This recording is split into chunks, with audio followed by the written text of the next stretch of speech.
channel. This is Zoell, and this is your late, I apologize, you're very, very late AEW Dynamite review. Um, like I said, my apologies for the late upload. You guys know I do have a kid, so this is, like I said, this is your review for the February 26, 2020 AEW Dynamite episode, which is the go home episode to tomorrow's AEW Revolution pay-per-view, which I am fucking excited for. I can't wait. So I'm just gonna run through the show because by now everyone who is an AEW fan should have seen it because it was a great, great, great show. We opened up with a 30-minute Iron Man match between Kenny Omega and Pac, and I'm gonna recap as much as I can, as much as I wrote in my notes. But I mean, what is there not to say about this match? This match was just fucking amazing. At one point, Pac rolled out to the outside and he tried to go for a moonsault, but Omega catched him. Pac turned that into a spinning DDT. Omega goes to the top rope, but Pac jumps on the top rope in his face and he lands a brutal looking fucking avalanche brainbuster. I mean, at first I thought it was going to be a suplex, but as they're going down, Pac just dropped all his lower body weight and turned it into a brainbuster. That shit just looks fucking beautiful. He goes back to the top rope on the opposite side. He hits a shotgun dropkick. He gets a 2 count. He lands a springboard cutter for another 2 count. Um, he Pac at some point Pac landed a pump kick. Omega responds with a chop across the chest, and when I tell you Pac's chest was fucking like bloodshot red, like those chops hurt. Um, Pac sidesteps him and he hits him with a snap German suplex. Omega comes back with 2 knee strikes. He lands a Tiger Driver 98 for a 2 count. Omega attempts the One Wing Angel, but lowers Pac, so it's like back to chest. He lands his own German suplex for a 2 count. Omega places Pac on the second turnbuckle. He goes for a nasty looking V trigger to the back of Pac's head. He has Pac on his shoulders. He goes to the top rope, but for a One Wing Angel, another attempt, but Pac reverses that into a power bomb. Omega hits a Snapdragon suplex and a knee strike for a 2 count. Pac then rolls out the ring and he's starting to look up under the ring. He goes for a chair and he hits Omega purposely, causing the DQ. So now Omega's up 1 to Pac 0. Pac lands a running pump kick. He goes to the top rope and hits a beautiful, and when I say fucking beautiful, black arrow. He gets a 3 count. Now they're tied 1-1. Pac hits another just fucking brutal looking Falcon arrow on Omega to the outside of the ring, and I fucking yelped like an animal. The ref takes a bump when the doctor comes out to check on Omega. Meanwhile, Pac goes to the other side. He goes up under the ring. He gets at a table. He hits a shooting star press onto Omega. It looked insane because when they showed the repeat, it looked like Pac's freaking face hit the edge of the table, and I was like, oh my god, please don't die, please don't die. So the referee he's counting, he's at 8. Pac rolls back in the ring. The Young Bucks roll Omega back in at the last minute. Pac goes for another black arrow, but Omega gets his knees up. He hits 2 V triggers and a Uranagi for a close 2 count. Omega lands another V trigger. He tries to go for the One Wing Angel again. Pac reverses that into a reverse Hurricanrana. Pac DDTs him and puts on the Brutalizer. Omega gets to the bottom rope to break the submission, but Pac puts on the Brutalizer again. And at this point, the time runs out. Justin Roberts announced that the match will continue into sudden death. Aubrey Edwards, comes out to a huge fucking pop, and that just shows you how great this company is doing because the refs are getting one of the biggest pops in the arena. It's just crazy. Omega lands a ripcord knee and a Komagoye, I hope I'm saying that right. Komagoye slam for a 2 count. Omega finally hits his one wing angel. He gets a 3 count, and Kenny Omega wins your match. Like I said, this was a fantastic fucking match. I could watch Kenny Omega and Pac wrestle all day, every day, and would not get tired. So on the wrap, Tony Schiavone interviews Pac about his loss, and out comes out of fucking nowhere Orange Cassidy. I mean, this guy, as soon as you see him, like, you go insane. So Pac says something like, "Oh, this must be a joke," and then he attacks Cassidy. So then, obviously setting up for their match at Revolution, which we will later find out. The second match was Inner Circle versus Jurassic Express. This match was good. Luchasaurus just, every time he gets in the ring, it's amazing. Jungle Boy he has star written on him, and Margot Stunt, he's Margot Stunt. um, at some point, Luchasaurus throws Marco Stunt over the top rope for a crossbody. Santana Ortiz pancake Luchasaurus. Stunt hits a Hurricanrana to Santana. Guevara lands a double stomp to Stunt, followed by a power slam. Santana hits this freaking beautiful cannonball. And when I tell you he got height on this cannonball, to Marco Stunt. Then the Inner Circle triple power bombs Marco Stunt. He finally tags in Luchasaurus, who hits a cyclone kick to Guevara, chokeslams Ortiz, and hits a standing moonsault. Guevara jumps back in the ring. Jungle Boy hits a pump kick before the whole Jurassic Express hit a triple super kick to Guevara in the corner. Stunt gives Ortiz a Hurricanrana. Santana interrupts a Luchasaurus' pin. Jungle Boy super kicks Ortiz. Santana and Ortiz both hit double enzuigiris. Guevara hits a shooting star press. He goes for the pin, but Marco Stunt interrupts him. Guevara goes for Santana and Ortiz's loaded sock, but fucking Darby Allin, the god, appears. He distracts Guevara, and Jungle Boy gets the 3 count. So after the match, we're in, you know how they do like the picture in picture for the commercial. So Darby Allin holds up his own cue cards, and it says the coffin will drop at Revolution. So it will be Darby Allin and Sammy Guevara, which I'm pretty sure 1000% they're gonna have a great match. So there's not much I have to say about this. Darby Allin is fucking great. Guevara has really grown into his to his heel role, and I really hope, not hope, but like he needs this win. But I'm gonna go over my predictions, but like at the end of this review, but Guevara really, really needs this win. Then we're showing a package for Cody versus MJF. I mean, again, this match is gonna fucking be awesome. Like this whole entire card is amazing. Cody and MJF, they're gonna have, not only do you want to see Cody beat the shit out of MJF, but like you're emotionally involved. And it's crazy because these guys have not touched each other.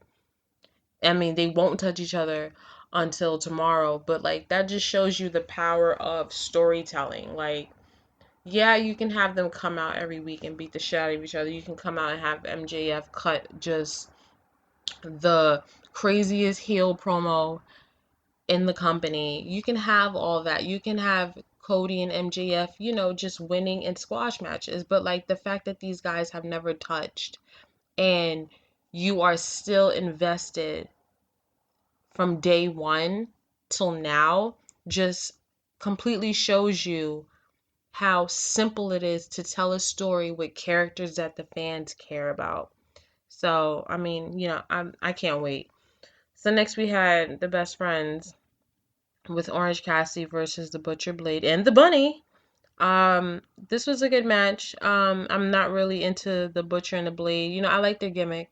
Their name is pretty cool. I mean, Allie as the Bunny, she's just so cute. Like she just looks amazing too. Um, Trent and Chuck Taylor, they eventually hit the strong zero for the 3 count. At one point, the Bunny and Orange Cassidy get in the ring. Allie takes Cassie's glasses. He takes her bunny ears. She tries to low blow him, but he catches her leg. The Blade gets in the ring and he tries to attack Cassie from behind, but Cassie ducks and he hits a tope suicida to the Butcher. And that's when Trent and Chuck hit the strong zero for the 3 count. So, good match. I like the best friends. And I will continue to sing the praises of Trent Beretta because I think he is, for someone as small as he is, not that it really matters, but I think Trent is fucking amazing. After the match, Tony Schiavone gets in the ring and he announces that Orange Cassidy will have his debut AEW match at Revolution at Pac. Chuck and Trent, they say some things, and Orange Cassidy basically gives a thumbs up. And during the commercial, the picture-in-picture, Tony Orange Cassidy puts his glasses on Tony Schiavone, and Tony Schiavone joins in the best friends hug. And that's how we end the segment. Orange Cassidy is just fucking amazing. There's not enough good things I can say about him. Um, Next we have a fatal 4-way women's match. You have Yuka Sakazaki, I hope I'm saying her name right, versus Big Swole versus Hikaru Shida versus Shanna. Um, I'm not really gonna. I'm not gonna pretend that I'm interested in this match. I mean, I like Big Swole. I mean, I'm kind of biased because I like her because she's black. Number one. Number two, she's a woman. Number three, she's probably the only one whose work I know of outside of the company. Obviously, I know Hikaru Shida because she's been on a bunch of matches on AEW. But as far as this match goes, I'm not, I really wasn't interested in it. I mean, Yuka Sakazaki, she's cute. I liked how she was dressed like a little genie. I mean, these little Japanese women are just, they're pocket size. I'm not, that's not shade to them, but it's it's gonna be a lot harder for them to get over on American audiences because we don't see enough of them.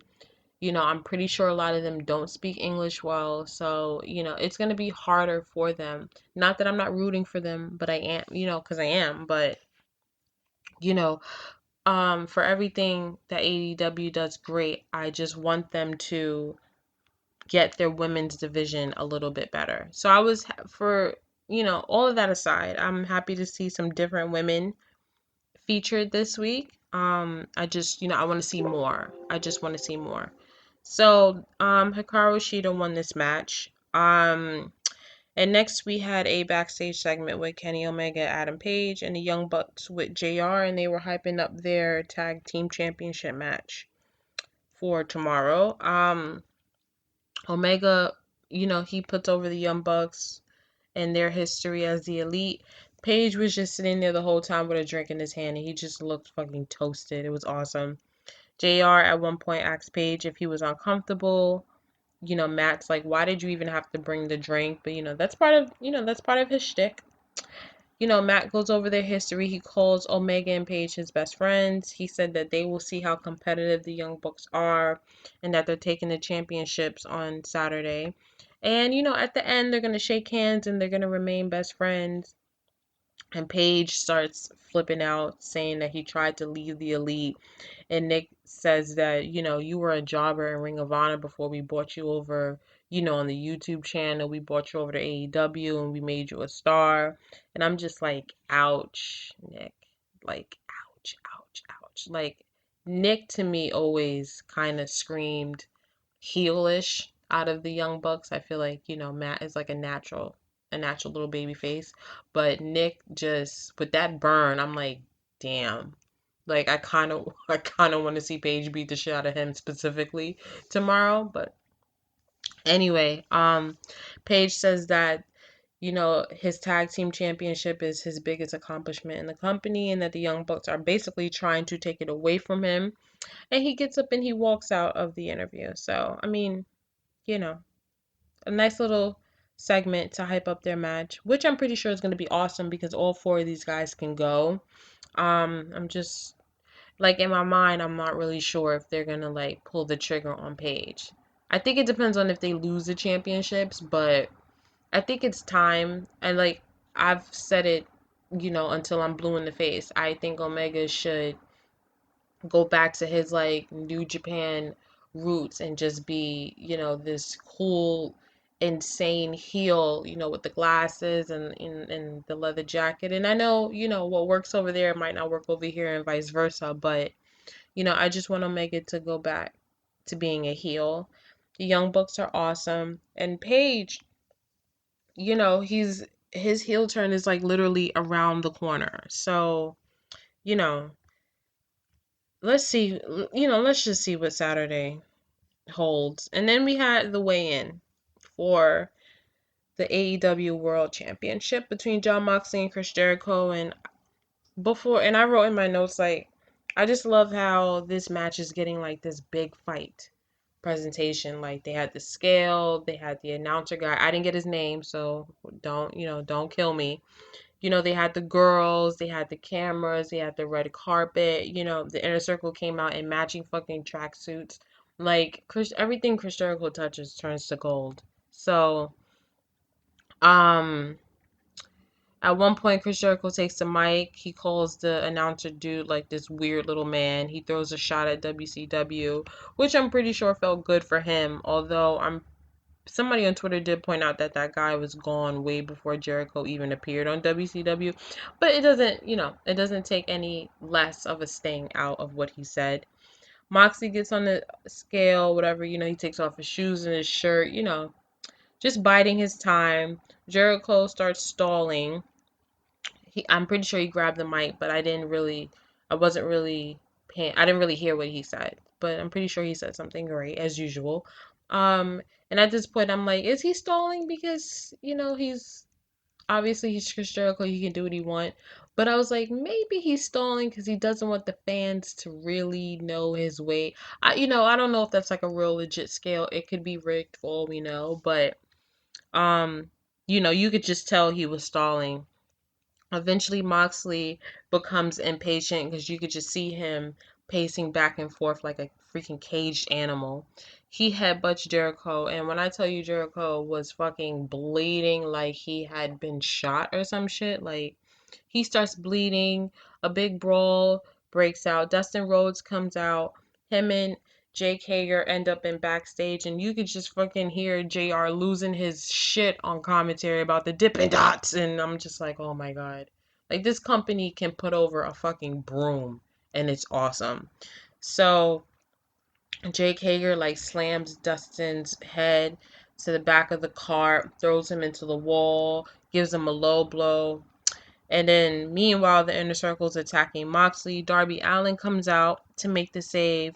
Sammy Guevara breaks Darby's fucking skateboard over his head. And at this point, I'm just like, I'm pretty sure Darby Allin has a lot of skateboards, but like, as important as they are to him, I'm like, I wonder does he mind that like his skateboards get ruined on like a daily basis? I mean, I watched this interview with Chris Van Vliet, and I'm pretty sure he has a lot of them because he's been skating all his life. So I'm just wondering, like, does it bother him? Because it would for me, but that's just, I'm insane. So whatever. But like I said, Sammy Guevara breaks Darby's skateboard over his head.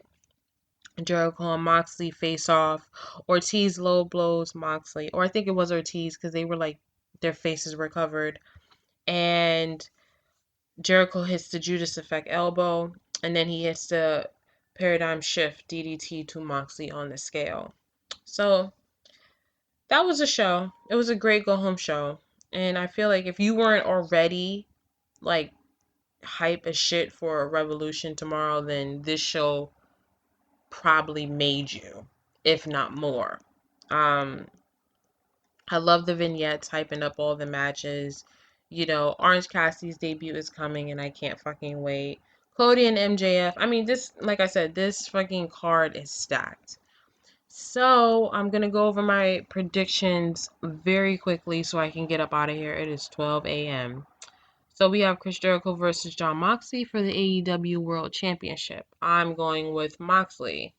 MJF versus Cody. I'm going with MJF because he needs this win. Kenny Omega and Adam Page versus the Young Bucks for the AEW World Tag Team Championships. I'm going with the Young Bucks, but I might change. my prediction. I think Kenny and Adam may retain. I mean, this is the type of match that can go either way. So I'll be happy with either team winning. Jake Hager versus Dustin Rhodes. I'm going with Hager. Darby Allin versus Sammy Guevara. I'm going with Sammy Guevara because again he needs this win. Nyla Rose versus Chris Statlander for the AEW Women's World Championship. I'm going with Nyla Rose. Pac versus Orange Cassidy. I'm going with Orange Cassidy. And SCU versus the Dark Order. I didn't see when this match was added, but I saw it online. And just devil's advocate, I'm gonna pick Dark Order. So those are my predictions. This was my review. Thank you for tuning in.